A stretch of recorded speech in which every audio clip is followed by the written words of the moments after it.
હા ભાઈ, શું વાત કરે? તારા પેન્ટના ખિસ્સામાં એ પૈસા નીકળ્યા અને તાર બૈરાએ તને પાછા આલ્યા? તો સારું બૈરું મળ્યું કહેવાય. ચમ અલ્યા, આવું ના ચાલે યાર. એક થેન્ક યુ તો કહેવું પડે ને. ઈમાનદારી જેવી વસ્તુ હ કે નહીં? નસીબવાળો તે આવું બૈરું મળ્યું તને યાર.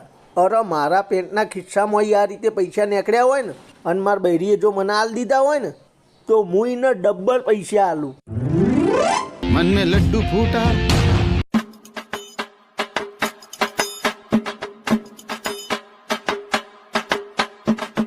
એ હું બહાર જાઉં. એક મિનિટ, તમારા પેન્ટમાંથી 5,000 રૂપિયા મળ્યા. વાહ, તારી ઈમાનદારી. રિટર્નમાં ગિફ્ટ તો આપવી પડે ને. લે 20 રૂપિયા ચોકલેટ ખાઈ લેજે.